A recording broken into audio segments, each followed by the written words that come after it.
Hey folks, welcome back to the DarkHorse podcast live stream Q&A section where we provide A's to the Q's that you present us. That's right. Are you ready? I'm ready. All right. So you are going to read the questions and we are going to cogitate and pontificate and whatever else comes to mind. That's right. All right. So we're going to start as we have before with a couple of the ones that we missed from last time. Two that we had planned to come back to, we did not have time to look at, so we are going to save them for the next time. So we have one from Matt Myers, one from Ryan Swift. You guys know who you are. We will come back to yours next time. Sorry about that. There's also a question, our opinions with regard to inthistogetheramerica.org organization. Excuse me, we've looked at it just a little bit, not too much. Do you want to show that? You could show that. Yes, I won't be able to read any more questions until it's unshown. But so this is the organization we are being asked about. And I just looked at this a tiny bit. And I noted this Declaration of Interdependence, which is part of why I went looking for what you had written back in 2011. It is. It's not the same, but it looks good. And frankly, we're seeing a lot of these sorts of comings together. Yep. I'm not sure, across a number of domains at the moment. And I don't know a ton about this particular one. It appears to be what it appears to be, and I'm not sure there needs to be a single movement like this. I think the fact that they are popping up and flourishing all over the place is a good sign that a lot of people are noticing that the current moment has proven divisive rather than inclusive, and it denies things like our interdependence, and it moves away from unity. So I do not think that this particular website is proposing a political solution. Right, which means that they actually have no reason not to join forces if they find us mission aligned, which probably we are. So anyway, I don't want to vouch for them. I don't know who they are. And upon reading, I hope to be impressed and delighted. And if so, why don't you reach out to us in the Unity 2020 cause, because maybe this would be the quick way to get where all of us are trying to get us. Good. Okay, the last two questions from Livestream 28. The first is a comment. Bret, the parking meter has been expired for too long. You need to move your car. Looks to me like you need to move your workbench. That parking meter actually is more interesting than you realize. And for lack of coins, I don't know. Certainly, I could have dug up some coins. We have coins. We have coins. Yes. But anyway, yes, one could fire it up with coins and then have the light go off of its own accord at the point the meter expires. But it would also be making that classic old parking meter sound as it ticked down, right? Yep. Which would be in the live stream and probably not optimal. Probably not optimal. Yeah. Probably not optimal. But your point about my car is well taken. Mm-hmm. Recently, I'm mostly including this for the hashtag. Recently saw a Facebook meme that people who wear glasses are smarter because they trade graphics for processing power. Thoughts? Also, hashtag Ghislaine Maxwell didn't kill herself. The way you phrase that is she will not have killed herself. That's right. That's right. But, she definitely will not have. I would. Yep. So I saw Eric tweet about this and I was very much. Wait, glasses? No. Oh, Ghislaine Maxwell. Yes. Yeah. Prepare yourself that what you expect to happen is not going to happen. Yeah. Something else will happen. Yeah. It would be too obvious if it was that again. Yep. So anyway, the question about glasses. Yeah. First of all, there is a set of trade-offs involved in frankly reading and what it does to your eyes. As you will soon discover about your teeth are suffering from modernity. Your eyes are also suffering from modernity. And in fact, all of you is suffering from modernity, even as they are all profiting from modernity as well. You know who's benefiting from modernity? This dog. She is a thoroughly modern animal. That's right. But anyway, yeah, there is a certain trade-off. How did you specify it? It was trade graphics for processing power. That's not gonna be it. I think that often people who wear glasses do wear glasses because they did read a lot as children, and therefore they may have more information in their heads that's from books. That's about as far as you can go there. I like it. I think that fits the trade-off. That you optimize for taking in the information in a very direct fashion at some cost to your ability to see what the hell is going on in the world at a direct level. It seems to me it is the trade-off being specified. I don't mean that. I'm not being snide. I'm saying it just kind of what it is. I don't even know. I'm not sure how you get there.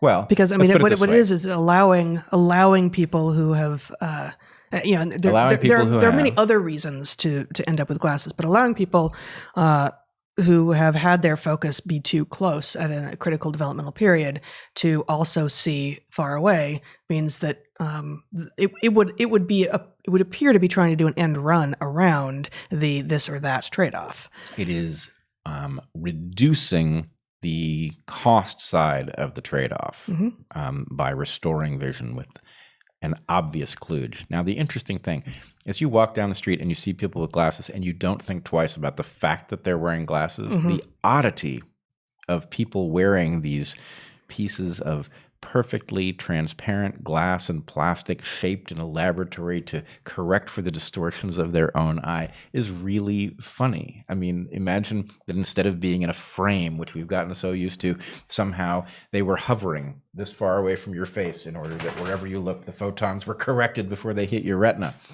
So, well, I got to say, I mean, so you alluded to a podcast that you're going to drop soon about orthodontia, which sounds like it could not be less interesting, but it really would have a hard time being more interesting, actually.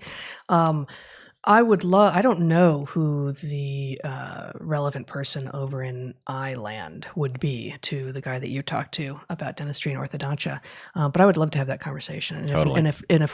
if there is no such person, I would love to have that conversation with you, because I know that, again, anecdotally, I started to lose my ability to see clearly far away when I was 13 or so, and it quickly went completely off the rails. I was at like 2800 by the time I was 15, but I never wore glasses. I wore contacts. Yep. And having the experience twice a day of like, I'm going to put in my eyes, like I'm actually going to put in my eyes now, and now I can see, and I take them off. Like I can't, like I know you're a person, but I can't actually tell who you are.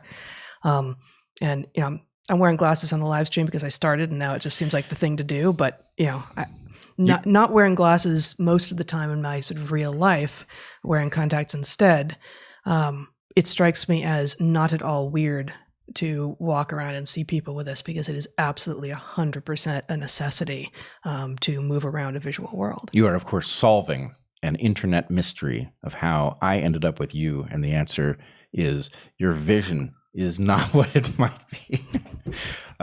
That's ridiculous. Here's the thing. Look, internet, her glasses are excellent. So, yeah, it may be that without them she can't see, but she wears those things. She can see. I'm corrected That's not the explanation. I'm corrected to better than 2020 with these. I'm Better corrected than to 2015. 2020. I can see all of your flaws. Well, and here we are. That was not as comforting as it might have been. No, here we are. And here we are. Yeah. All right. Okay. First question from today's live stream. Wow, this comes in with an amazing donation to us. Thank you. And it's just a comment. Thank you both for being voices of reason in the middle of a sea of misinformation. This is one of the most important podcasts on the internet. From Matt G. Thanks, Matt G. Really appreciate it. And another one, keep up the good work. So, we're not reading a lot of the wonderful comments that come in, but when they come in at such a high dollar amount, we do. Regarding unity, to sway those who are worried about the greater evil, instead of using a coin flip, let's declare the center-right person would be president first. This would ensure that of the vote splitting that may occur, most of it will be taken from the right. I like this. I toyed with an idea like that, but I think the problem is this really needs to be everybody's plan. This isn't a party. It's not, it is a patriotic solution to a serious problem. And in order for it to be patriotic and for it to be all of us, it kind of has to be balanced. But I agree. The problem is there are those on the right who don't want the election spoiled in the other direction.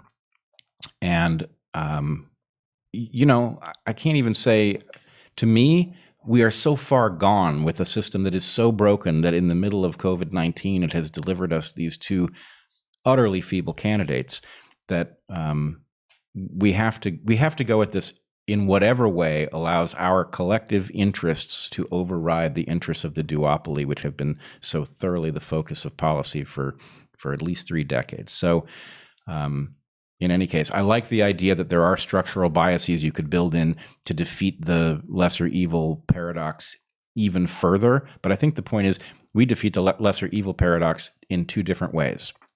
One, the structural balance, which we now know from the data of our volunteers who split evenly between former Trump, former Biden supporters, and 25% of our volunteers are people who weren't planning to vote in the first place. They're going from not voting to so interested in this process that they're willing to volunteer their time. That's an amazing solution to a problem that we didn't even know we were going to solve, right? So it's let's just say it's working so well at the structural level that I don't think we need that 3rd tier of solution because we have 2 tiers that are sufficient in and of themselves.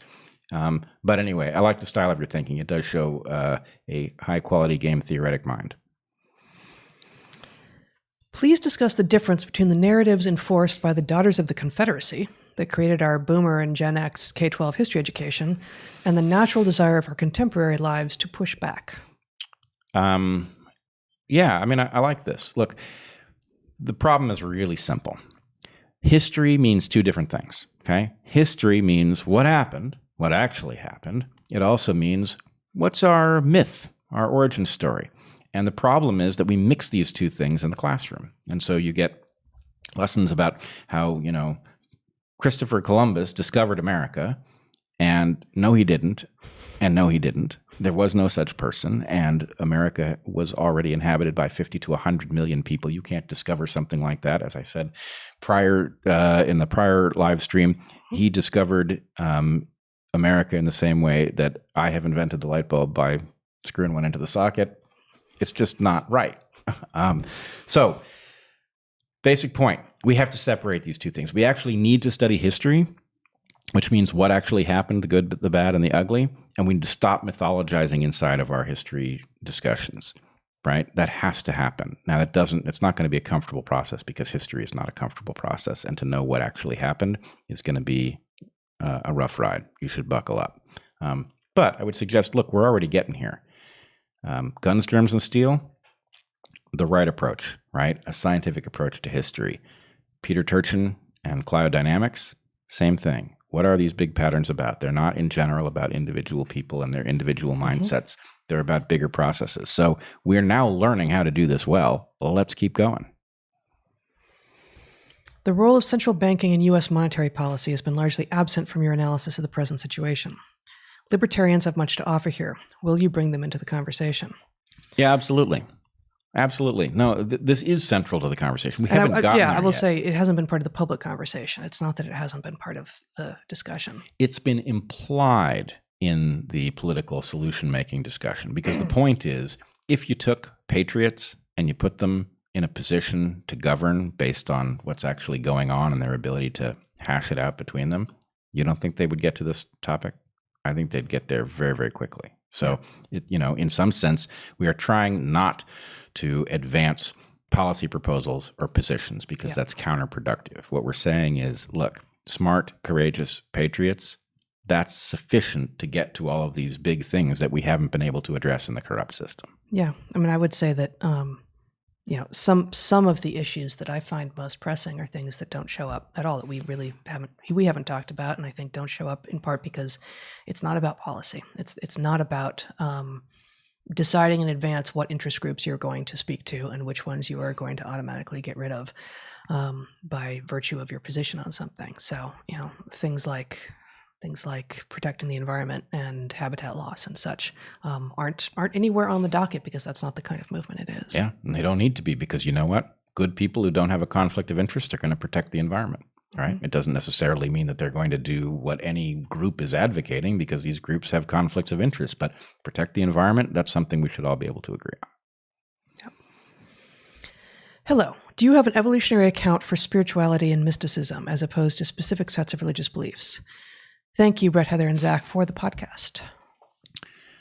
Yeah, that's a great question. Yeah. That's a great question. I would say the explanation is the same, which is that there is an advantage to both a set of understood prescriptions that are delivered in a religious format, and there's also an advantage to a kind of openness to things that do not necessarily derive directly from the analytical, from introspection. And so, yeah. It seems like sort of a step, a step that has often happened within lineages, where you start out with something that is explicitly polytheistic, and then move into monotheism, and then move into something that is, does not proclaim a single human-like God, but is something a bit more ethereal, less anthropomorphic. All of those are related to one another, but they do tend to go in that order. A lot of the polytheistic belief systems that preceded sort of the Judeo-Christian tradition are imagined to be sort of, spiritual, mystical, but they were very formalized polytheistic things. And, some of what people are calling spiritual and mystical now is just a scattershot. I take what I like. I like to imagine that I'm a mystical person, and don't actually, probably aren't actually descriptive of the honorable parts of mysticism and spirituality. Yeah, I agree. I do think it's necessary that we open, it used to be that spirituality was sort of captured by religion because everybody had a religion.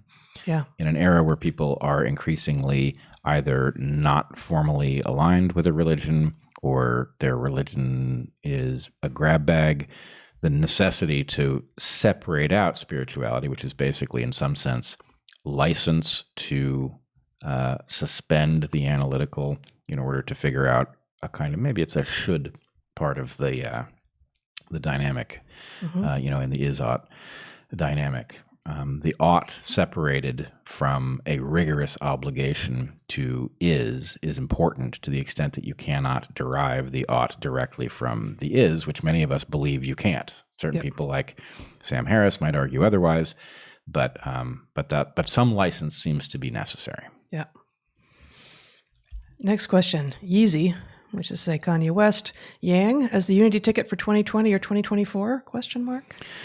I sure don't think so.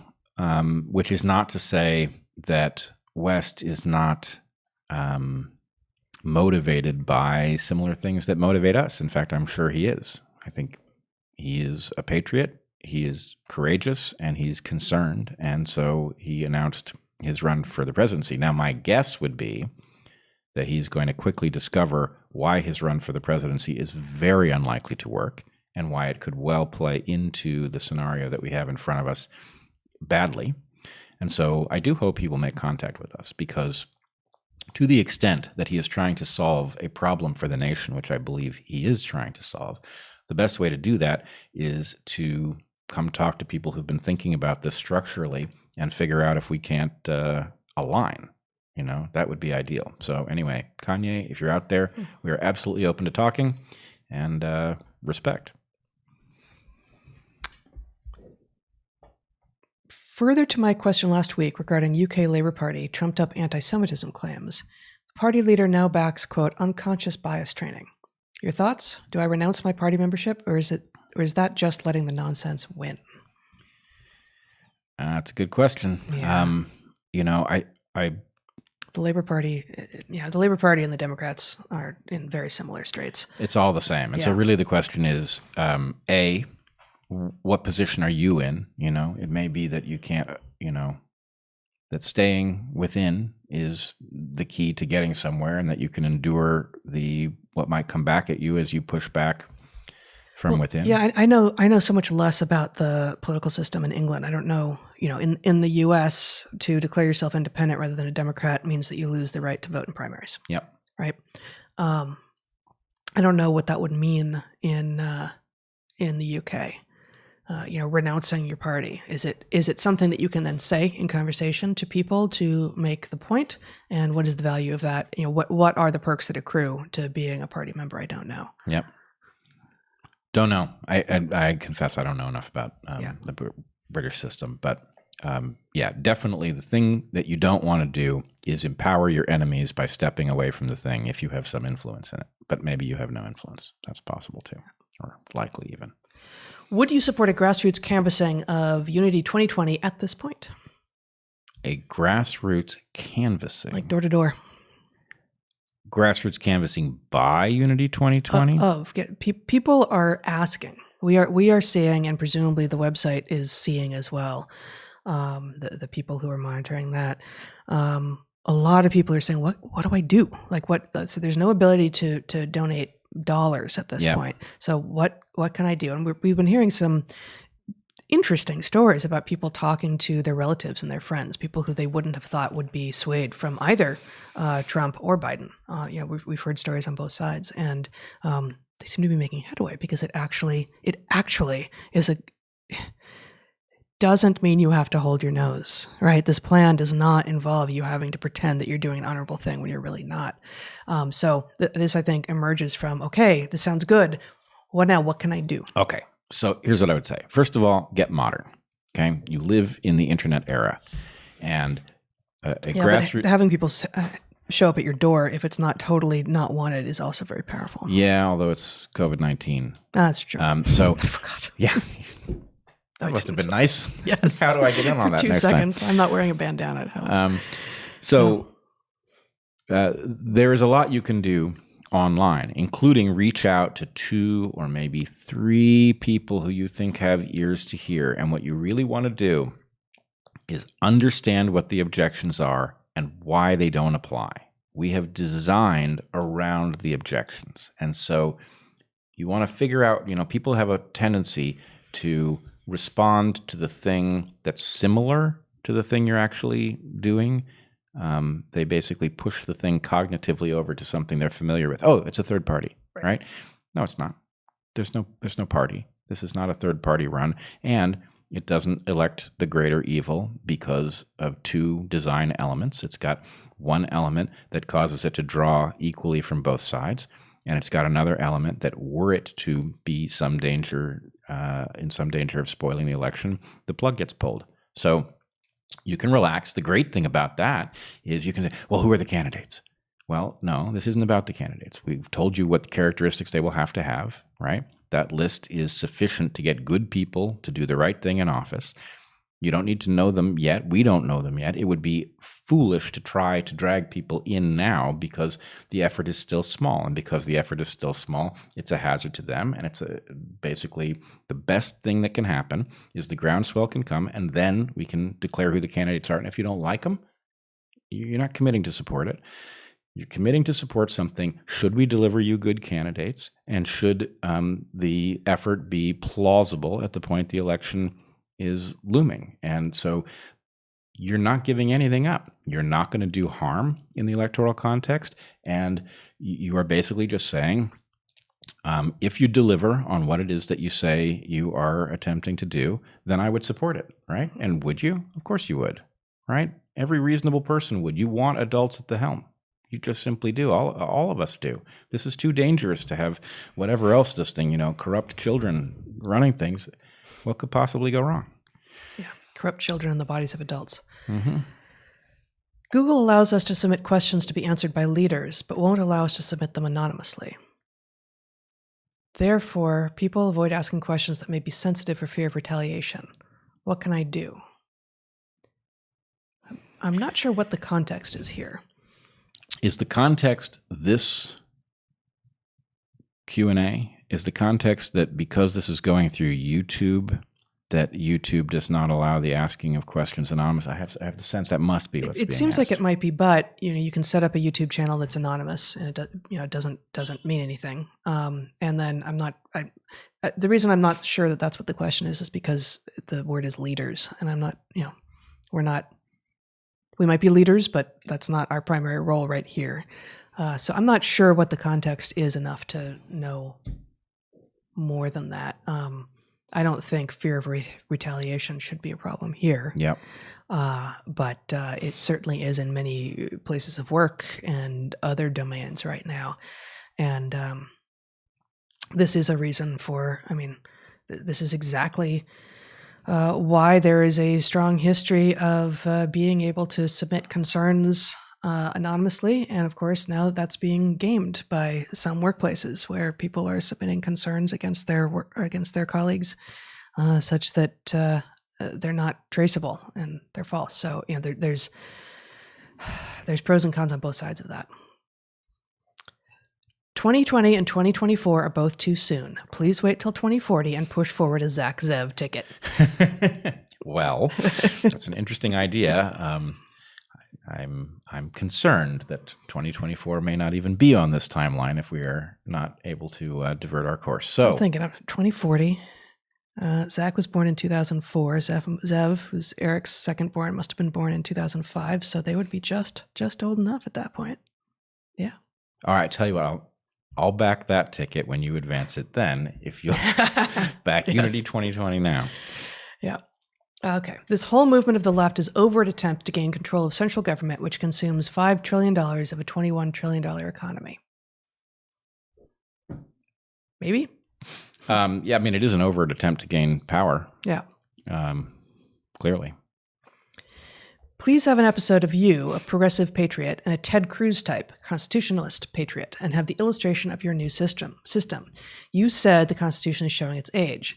Have you two revise it, etc. That's a great idea. Yep. That's a really good idea. Here's the thing. I can't promise it's going to happen, but I'm working on it. Yeah, also, I mean, we should probably have announced this at the end of last era, but at the end of this era, you should talk about what's happening tomorrow as well. Is that a live stream? It's not live. Okay, but you're going to release it soonish. Soonish. Okay. Very soonish, as a matter of fact. Assuming it's technically difficult, so I have to pull it off first. Okay. And I don't want to promise it. Let's definitely keep talking about it, but not say what it is, though. Oh, absolutely. Yeah. It's going to be great. I think so.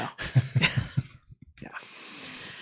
Okay. Some say that defunding the police means that people want to allocate some of the police budget to other programs and improve the community. Others say it will cause issues with crime. What are your thoughts? We've talked about this a bit. Yeah, it's a catastrophe, and here's why. The cops and the necessity to have so many cops and to have them so well armed, all of that is a downstream consequence of really crappy policy designed to keep people in line after you've frozen them out of the well-being that they're entitled to. So if you then reduce the level of policing and you reallocate, you're not solving that upstream problem. And so you're going to create a problem of not enough police. Yeah, you're going after the symptom. Right. You're going after the symptom. And some people do say that that's what they mean when they say defund the police. And some people do mean that, but not all of them mean that. And some of them are quite obvious in what they're saying when they say, I mean, you showed a New York Times op-ed a week or two ago saying, yeah, actually, we do mean abolish the police. We mean abolish the police, right. So, I mean, the fact that there's this one phrase that actually means two very different things is part of the problem. I mean, it's like calling the whole movement anti-racist when it's frankly patently not, and saying, oh, we only mean this one thing. Well, no, actually, some of you mean abolish the police entirely, and that's a non-starter. Therefore, you got to at least stop using that phrase because some people are using it to mean something impossible. It would be the equivalent. It's the equivalent of treating a fever when the fever is actually your body's way of dealing with a pathogen. So you've got a pathogen, you say, oh my God, you've got a pathogen, you've got a fever, the fever is bad, therefore get rid of the fever. Well, now you've got a worse problem with your pathogen, right? Or treating pneumonia by denying the patient fluids, right? You're drowning, your lungs are filling with fluid, let's dehydrate you. Yeah, we'll dry you right up. We'll dry you right up. Yeah, it's just nonsense. This is not going to work. So it's not that people like us don't want to see fewer police. We do. But we want to see fewer police by virtue of the fact that they're no longer necessary, by virtue of the fact that you've solved the upstream problem first. It's the obvious way to go. So that's excellent. Simple as that. That's good. And I like, this fever point is one that began to be being made in the 90s. As Darwinian medicine began to gain ground and then kind of stalled out. But the recognition that often a fever is the body's way. The body's response to the pathogen to raise the temperature in which the pathogen exists outside of its optimal zone, such that the pathogen fails, but not so high that the body fails. That's not what all fevers are, but that turns out to be what many fevers are. But this second one, one symptom of pneumonia is that you appear to be drowning. Let's dry them up. I think actually interjecting both these examples whenever people say defund the police. It is the right analogy. It's knee-jerk medicine. Yeah. Knee-jerk medicine. Yeah, and this is knee-jerk social change. Defund the police, knee-jerk social change. We've got a whole epidemic of knee-jerk medicine, right? For sure. Your teeth are misaligned. Let's drag them to the right place. Oh, that's a good idea. What could go wrong? Yes, right. The person's depressed. Let's give them something to interfere with the molecules that facilitate depression. Do they have anything to be depressed about? That's a difficult question. That's too complicated. Let's settle on an easier question first. Let's go for the molecules. Yep. Where are we? Yes, this is it. Can you speak to the concern I and some others have that your Unity 2020 strategy, even for the next election cycle, might be vulnerable to both entrenched parties injecting their candidates as your nominees? We see them coming. We see them coming. We are hostile to them in all that they do. And we will be hostile to the major parties until they give up evil. That's the thing.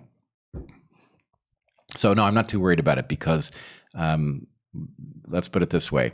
You would be delighted to see the quality of patriots who are showing up in droves on our doorstep looking to help. And you might fool the occasional patriot, but you're not going to fool us all. I mean, we want people who are above politics, period. Yeah. Okay, so we're at about a half an hour, but I want to get through a few more here before we switch over. This made my position clear to a woke friend. Children as a group are sexually abused by adults as a group. Therefore, all adults harbor internalized pedophilia. Any denial of this assertion is pedophile fragility. That's pretty darn good. That's really good. Yeah. That's really good. That's well done. Yeah. I'm going to say it again because although maybe this should be clipped, but this is Snowden Bleep who brings this to us.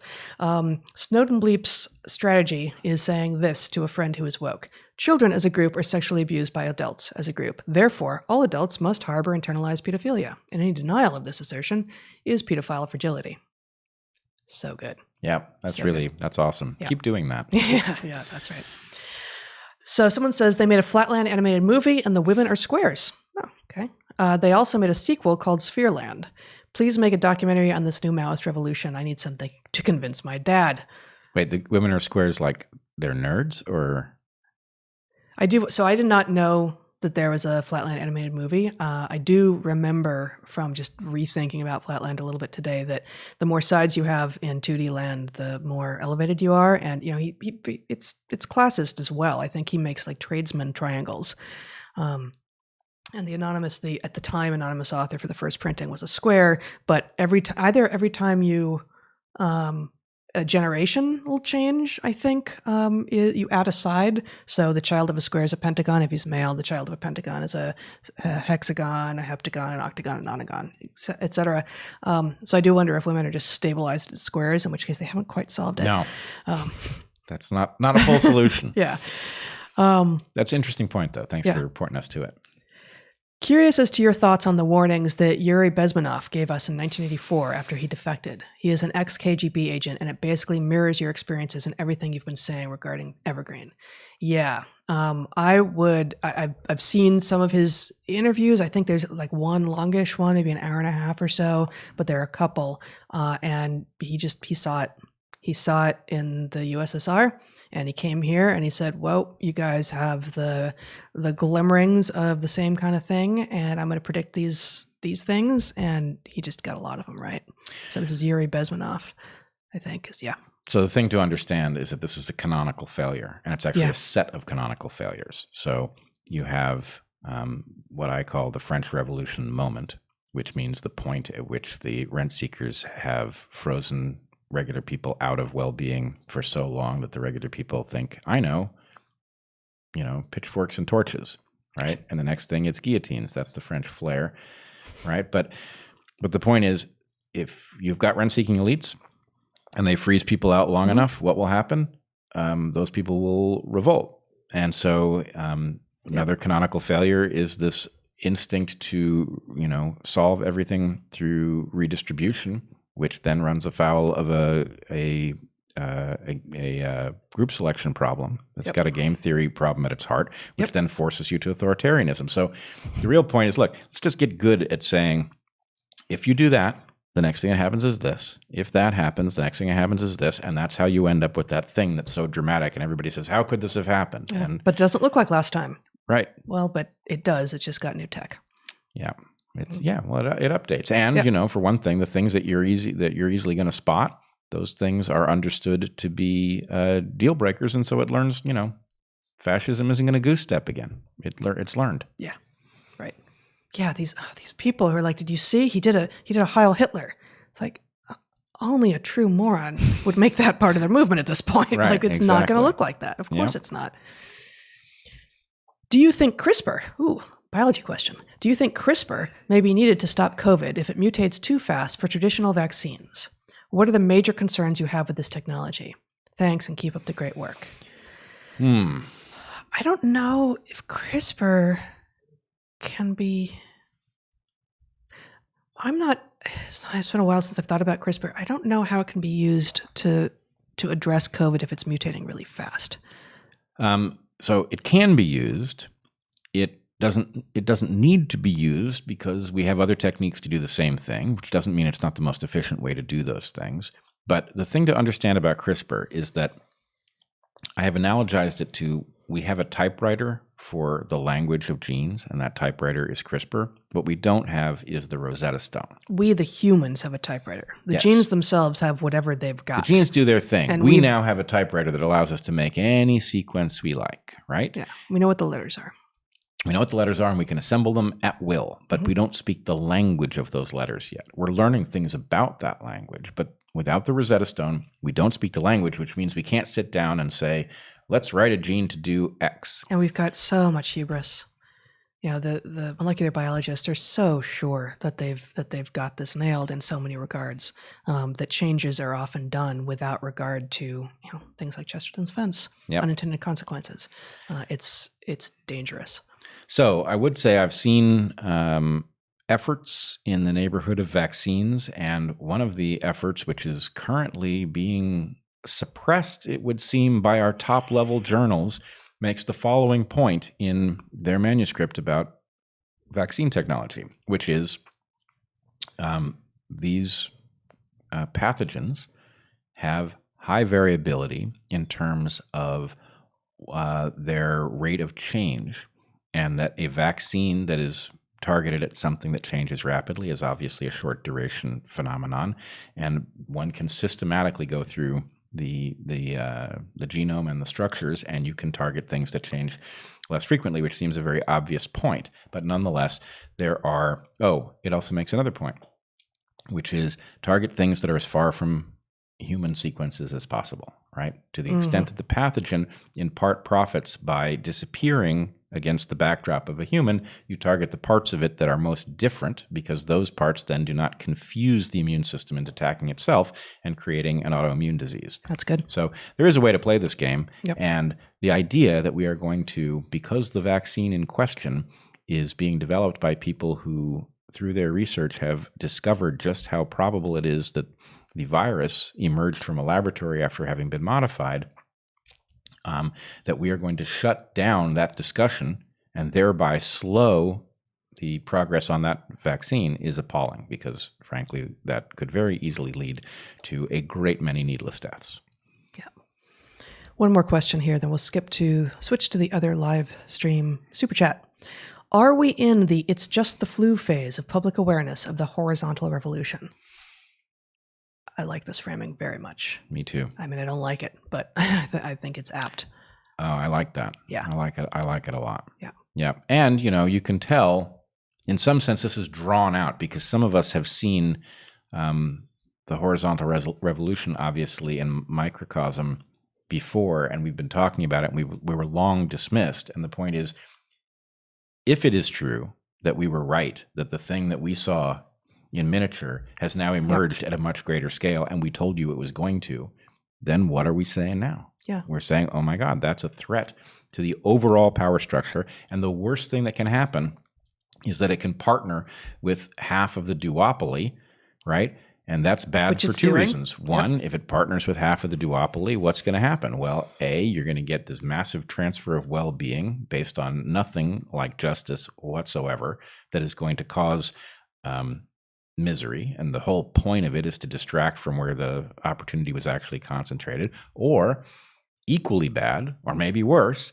is that that's going to activate people on the other side to fight back. And we're going to find ourselves in another race-based civil war, which doesn't even have the advantage of having a geographical description that could possibly tell us how it might be resolved. So this is why the alarm bells are going off, is that the duopoly, and not Donald Trump, the duopoly, its long-standing conspiracy against the American public, the way it conducts well-being and concentrates it with rent-seeking elites. That thing has created the problem, and now it is giving us no viable solution that does not result in disaster for the country. So, yeah, I agree. It ain't the flu. Yeah, that's right. Might males be selecting for fitter offspring when imposing additional burdens on females during mating through biting or hurting so weak females can't live or carry offspring to term? Thanks. Love you guys. Wait, what? Can you help me? I didn't quite get it. The proposal is that male aggression against females during mating is a way of increasing the fitness of their own offspring. This probably isn't it, because females are always limiting for males, and assuming we're talking about a species in which there's no paternal care, and basically in which males try to mate with as many females as possible, and females are stuck with whatever they have the monopoly on the parental care, such that there is any. The females are a resource that, even if there's a group of offspring that get produced that aren't as high quality as they might be, there's still offspring, and conditions change, and what doesn't work now might work in the future. So in general, males killing females is not going to be a viable strategy, and not one that evolution is going to see as viable either. Especially females who are mating with them, which is, I realize, included in what you just said. But there's nothing down that road. So, why does that thing exist? Well, A, how much does it exist? We don't know, and this is being distorted. The image that comes to mind in non-humans is like lions. Like cats end up sort of biting. The male cats end up biting female cats on the nape of the neck. Yeah, the scruff. Yeah. Is that not the nape? Is that different? I don't know. It's the scruff for sure. You scruff them. Right. Anyway. Which, in the case of cats, I think it's straightforward. If you take an adult cat and you scruff them, it causes them to relax and not struggle. Right. But then this raises a different question about why any coercion is necessary. Right. But that's a different question, though, that there's not harm there's no intentional harm being inflicted there. Yeah. Okay. Please talk about the H-1B issue and how it related to Eric's theory of minorities in STEM or the Princeton faculty letter. I have to admit that I haven't fully spent time with the Princeton faculty letter yet. I've seen it, but I don't. Yeah, I think probably you should direct this at Eric. I don't think I want to wade into it without being fully well versed. Yep. Someone offers their support saying it isn't very much, but they're poor. Well, thank you. Yeah, thanks. And if you're poor, probably save it. Yeah, I would say. But thank you. Yeah. Regarding the spoiler issue, guys, you can't turn a cruise ship on a dime, and you can't do anything but spoil an election in 4 months. You're being naive. I love you. Well, we love you too. I don't know what you're talking about. The thing is designed not to spoil the election. What are you worried about? It's designed this way in two separate ways. We've got a by design that we now know is working mechanism whereby it draws equally from both, and it's got a failsafe. It's safe twice over. So, yep. If religion is inevitable, doesn't it make sense to use science to carefully design a new religion such that its negative externalities are minimized, rather than let harmful new religions crop up in the wild? I've been in this battle multiple times. People who think carefully about how to fix the problems of civilization that put us in so much jeopardy, always go through the question. Somebody will always raise the question, do we have to invent a religion, or is this doomed to failure if we don't do that? Mm-hmm. And I think it's the wrong question. First of all, there's a problem with building this in at the religious level, which is that the religious level, because it is inherently metaphorical, does not have a mechanism for telling you when the facts on which the thing is predicated have changed sufficiently that the myth is no longer viable. In other words, the way religions change is by those who ascribe to certain, you've got sectarian... It's resistant to fact-checking. Yeah, it is specifically resistant to fact-checking. Yep. So what you've got is sectarian disagreement over what the true nature of the religion is, and then the groups that have it closer to right outcompete the groups that have it less right. We can't afford that. We have to have something that self-updates. What does that? Scientific worldview. But you don't want a narrow empiricist scientific worldview. You want a broad-minded systems theory mechanism that tells you which of your, what is stacked on top of which beliefs, such that, this belief may not be very, if it's wrong, it may not be very important because there's nothing stacked on it. Whereas this belief, if it's wrong, is a terrible vulnerability. And so you need to have some understanding of what's predicated on what, and therefore what needs to be checked at what rate and what level of accuracy it has to have in order to retain its nature, and what would cause you to change something in order to avoid something downstream. We know how to do it. It's not that hard to figure out how to do it. And I just think it's incompatible with any system that claims absolute truth, right? Now, the scientific method will lead you in the direction of the truth, but it doesn't claim absolute truth. There's nothing that we know that, for one thing, you hear people talking about the simulation hypothesis for the universe. Virtually everything we know about what's in the universe isn't true if the universe is a simulation, right? Nothing is true. Does the Earth go around the sun? No, not if it's a simulation, right? So the point is, look, we're open to all those things. I don't think you need to worry that the universe is a simulation, but everything is on the table in science all the time, and that's the way it needs to be. And unfortunately, that's the Achilles heel of all religions, is that they don't do that. Yep. I wrote an essay on the importance of semantics, redefinition and broadening of terms like racism, violence, and self-defense. Do you agree that semantic distinctions drive much of the current confusion, and how best can we deal with it? I don't know where I'd put it in the pecking order, but it's certainly a tool that has been used, that it was recognized by the academics who were driving the sort of revolution in academia that helped get us into this mess. Redefining language was a primary mode of dissemination and of confusion. Yeah, I think the flaw is that there is a mindset that mistakes the truth for social. Right? There is a truth, and then there is a social layer at which we engage the truth. If you think that everything is social, then the world is effectively like the internet. And you can, on the internet, can a man become a woman? Yeah, he can sign up for a new account and say he's a woman and he's a woman. And it doesn't mean that the person sitting at the keyboard has changed what they are, but it means that in an online world that has no physics, that has no conservation laws, that has no absolute logic, the underlying code has an absolute logic, but online you can set up a world that does anything. And so if you are raised in that world and you don't really understand that the world outside is of a different nature, that it doesn't really care what you think, right? That it is a set of processes that happen irrespective of whether or not you understand them, then you will tend to fight your battles in this social layer. Because the point is, look, you who say that a man cannot become a woman by saying that he's a woman are standing in the way of people who want to do exactly that.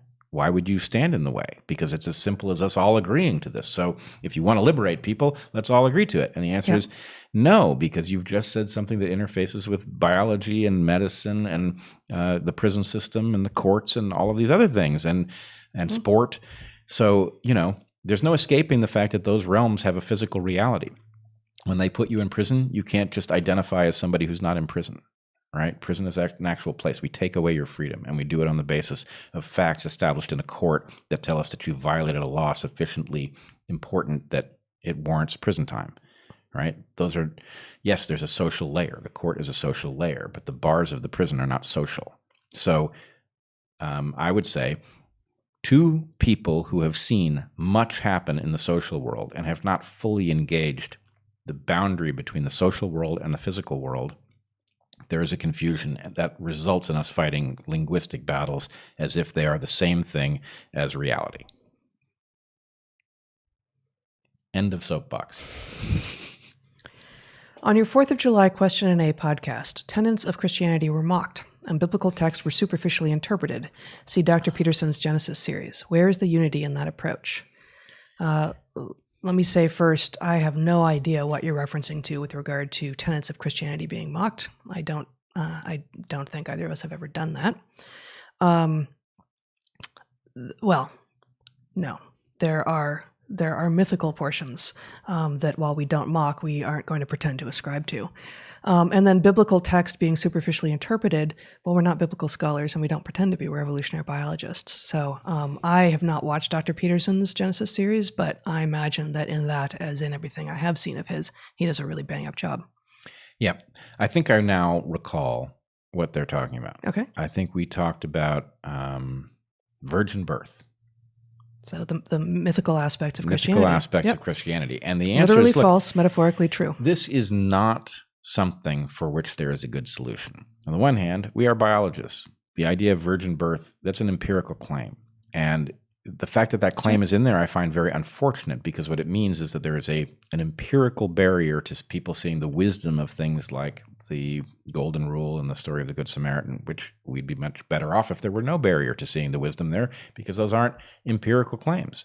Well, I mean, it speaks to what you called a soapbox in the last question. We are no more going to agree that Jesus was actually the result of a virgin birth from his mother than we are that men can literally become women by declaring themselves so. They're equally empirical claims and they're equally wrong. Well, and interestingly, the version of this that you have picked, somebody who ascribes to a biblical literalism enough that virgin birth is important to them, is very likely not to like the idea that somebody simply changes sex by saying so. Well, that's why I picked those two. These are at opposite ends of being like, no, you can't go after my cherished beliefs. Like, well, sometimes cherished beliefs are wrong. Well, not only are they wrong, but the point is, it's certainly wrong to say this cherished belief is sacred. You can't touch that one. And this one is blasphemy.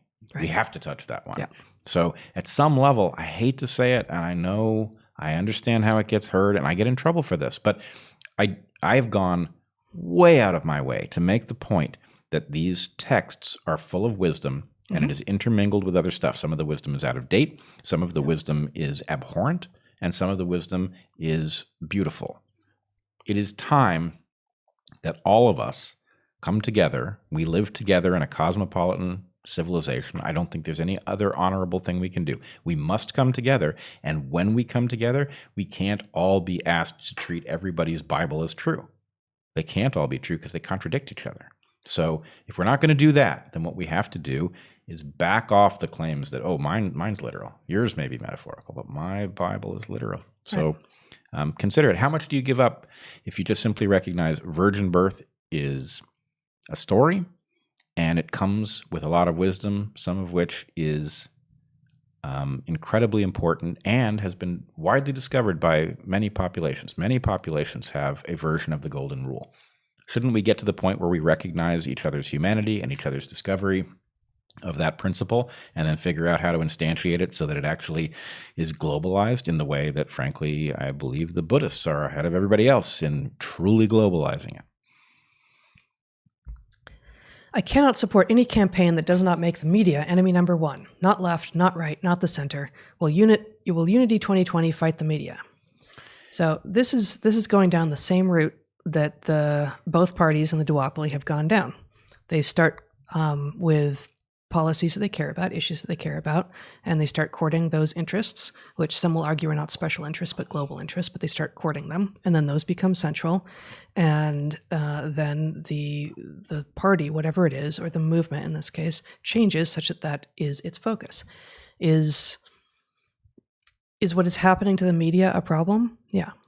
I could pick three things that I would focus on before the media, but the media is a problem.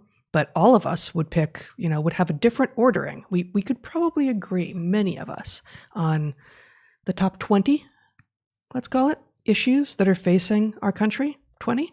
We could probably agree on a list of 20, but ranking that list, boy, that's going to be tough. I don't think that we're going to get agreement on a ranked list. I'm not even sure you and I would agree on a ranked list. No, we'd come really close. We'd be close. But I don't think we'd exactly agree. Nope. So the idea that it's got to be your issue or you're not on board, that's going to be a problem. That is the opposite of unity. Yeah.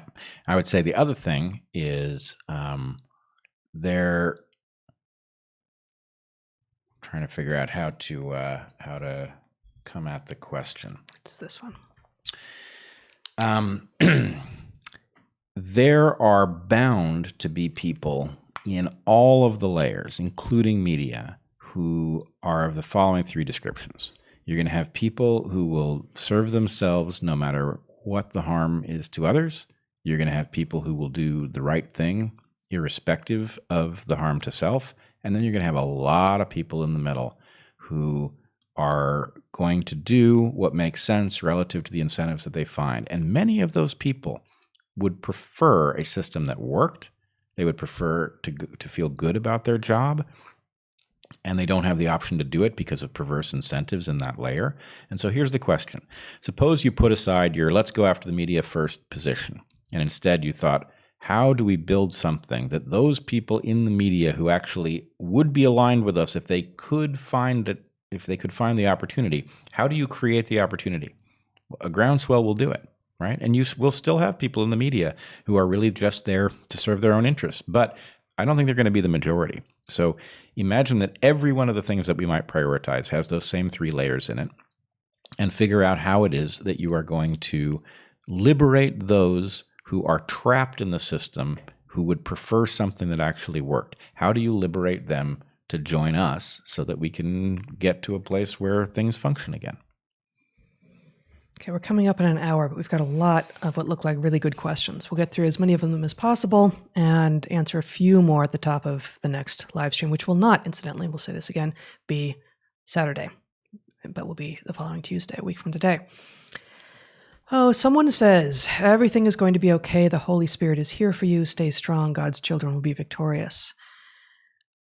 I think that belief is not helpful now, because by putting it into someone else's hands, it means that change is not likely to happen. How right was JK Rowling when she wrote, "Call him Voldemort, Harry. Always use the proper name for things. Fear of a name increases fear of the thing itself." I've always thought it was a very strong element in those books. I think the fact that Harry doesn't use the fancy spells, it doesn't prefer them, is a very powerful message. And the fact that he is alone, unafraid to speak the name of Voldemort, that both of those things actually suggest a kind of deep understanding of how things really go wrong. Speak the true name. Yep. Yeah. How can the silent majority, in quotes, that is not aligned with BLM, anti-police, defund the police agenda, protect their communities from becoming criminal havens? I mean, so much depends on the particular context, right? Well, one thing that as people approach us and they say, well, okay, it's happening at my institution, what do I do? Yeah. Or it's happening in my city, what do I do? At some level, you can tell by the lack of diversity in how successful people are at fending off these things, the fact that the same belief system is spreading across the landscape, and that basically you can be earlier or later, but that sooner or later it's going to wash over you, and people are going to start saying the same thing about white supremacy being everywhere and white fragility being the only explanation for why anybody would not agree. Mm-hmm. That because that does wash over everything, you can tell that the solution isn't at a lower level where, how do you protect your community? Well, what's the likelihood when nobody's successfully protecting their community or their institution that you're going to pull it off there? Therefore, the solution is to do it at a higher level. In other words, how do we address the thing that is causing people to be vulnerable to this this ideology washing over them and causing them to say a lot of untrue things? So yeah. I think the thing is, unfortunately, there's no solution at that level. Join us at the higher level and let's solve the whole thing once and for all. Okay, a couple more questions. According to Ballotpedia, filing deadlines for independent candidate ballot access have already passed in several states. Does your plan have a way to get around this? Yes. Yep. Regarding a spoiler, why not aim to influence the VP pick for Biden? Get one of our candidates installed as VP. It will be a substantial win and put us on the map, but not risking spoiler in Trump version 2. Well, first of all, again, why does everybody think we're risking spoiling? Right? It's twice safe. Right? That said, if the Democrats want to play ball or the Republicans want to play ball and start governing, right? If they want to give a strong indication that they are interested in leadership and they have given up their influence peddling racket, we're all ears. So yes, there are things down that road, but boy, are we going to take some convincing that they've actually come around, because you know what? The signs are quite the opposite. That's right. Why batshit crazy and not say cat shit or bird shit or any of a wide variety of droppings? Well, I'm gonna let you take this. I mean, I can riff on it too, but it's a good question. I'm going to leave it. I'm saving something on this front. Oh, really? I am. Oh, okay. I am. But it turns out to be a deep question. You're only going to get the tip of the iceberg. That's some metaphors there. I mean, bats have kind of a PR problem. I mean, they just do. Yeah, especially now. Right. And also, I actually don't know the answer to the question, but it could be that because bats fly. And it's the roosting in caves, isn't it? It's they have a PR problem that's in part based on their caveness and based on their nocturnality. But their PR problem is based in part on the reality that because guano of all sorts which tends to be, I think, only really what we call it when it's bats somehow, or I guess it's an aerial, when it's something shitting from the sky, that pathogens are concentrated in it and they can become aerosolized, and that's all very fine and good. If you're a seabird on a rock, it's going to dissipate in the air. Just like being outside, you're much less likely to be contracting COVID. But if you're in a cave, all of that is concentrated and it doesn't really have any place to leave. So if you enter a cave where there are a bunch of bats roosting, you're actually much more likely to get exposed to something that might actually make you act crazy than if you walk into a cave without such bats, or if you're just walking through some cave landscape without actual caves. Yep. Good. Like that. What about Kanye is the question. Could Kanye West play a role in the Unity 2020 plan? What do you think of his vision announcement? I mean, you already did a Kanye answer. No, of course he could play a role, and we would welcome him playing a role. I don't think the role is president. It just doesn't make sense. Yeah. He's got amazing skills, but I don't think it's at all indicated that his skills are of the kind or that he would even want the job, really. Yeah. Okay, let's take one more. And then we will stop for now with a few announcements to end. Thank you for your work. I am a person of color working at a religious private school. I just signed up for a book club to read White Fragility with colleagues who are mostly female, white, upper class, etc. Any advice? Wow. Buckle up. Yeah, buckle up. First of all, your description of the demographic descriptors of the other people who are in this book club is telling and is typical. It does tend to be pretty much middle class and upper class white women who are promoting this particular book, this particular screed that is so filled with hatred and ridiculous thinking. And that, why that might be is a conversation not for right now, but for another time. But I would say at one level, you play the idiocy of the book to your advantage in order to get them to listen to you. If you are the person of color in the room and you are listening to us and therefore at least have some suspicion that the book is not what it claims and is divisive rather than unifying, if they start disagreeing with you, point out that they actually have no leg to stand on in this room because you are the person who is suffering rather than them. I just don't see anything dishonorable in playing their game on them at the point that they would insist on winning, regardless of whatever else is true. I might come at it slightly differently, but in part, we don't know what you mean by POC because let's say you're Asian. And we also don't know you will be blamed. But from your name, I can't tell if you're male or female. And so that's going to be probably more effective if you're female, although frankly, a woman pushing back against other women is going to play very differently. You're going to have to use different strategies than a man pushing back against a group of women. But I would say, if by POC you mean that you're black, then maybe it's a marvelous opportunity. Now, it's certainly not an opportunity without risk. But imagine, for example, that the approach you took was, I've read the book, I don't believe it. And as people in the room are trying to insist that they are racist and are trying to come to grips with it, and that it is the kind of problem that must be addressed and can't be addressed, and all of the other contradictions that these people espouse, you might just call them out in their own interest. And they might hear you trying to liberate them from this set of circular idiocies, right? If they heard you saying, you know what, I hear you asserting that you're definitely racist because you're white. In my experience, that's not how it worked. I mean, that's just not the nature of it. So now you began with a caveat, and basically, unfortunately, if your lineage making you a person of color is East Asian, and this doesn't show up in White Fragility, but it's certainly in the ideology, probably what will come back at you is, well, Asians are a tool of white supremacy as well, which is a line that we ran into at Evergreen, and is quite common. It's absurd and ridiculous and offensive and all of these things, but you're most protected against the idiot ideology. The darker the skin the darker your skin is in this case. It's ridiculous. Hello, dog. You don't imagine that if you are black, do not imagine that because you are black, you will be safe. I would say it depends on one of two things, or maybe it depends on one primary thing, which is if the people pushing the ideology are really in the room, rather than people who are a victim of this ideology, that is to say, they are being forced into admitting things that aren't true.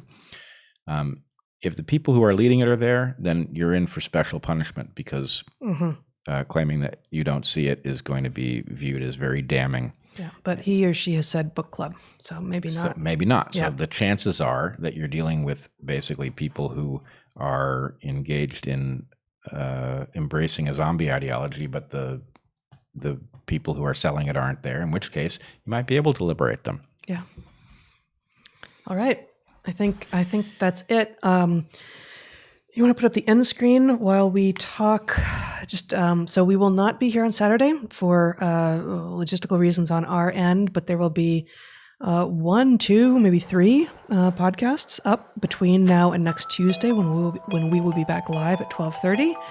I would remind you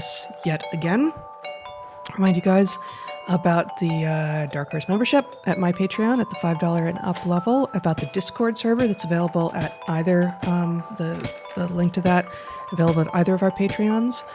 The DarkHorse Clips channel, which is now live, and on which you can find hopefully whatever of your favorite clips that you were hoping to share from the last few episodes, and they'll be keeping current from now on.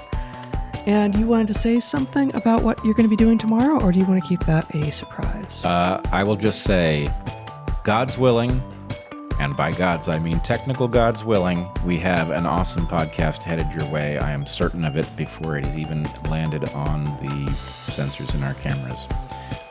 So anyway, keep your eye out for that. But I don't want to promise it because the technical issues are daunting, and Zach is hundreds of miles away. So in any case, like, subscribe, comment, and please join Unity 2020. Find us, announce your presence, and find 2 or 3 other people and tell them, hey, this plan, it's not what you think it is. You've heard of third-party plans. This isn't a third party. It's not going to spoil the election. Give it a chance. All right. Thanks, folks. Seamless outro.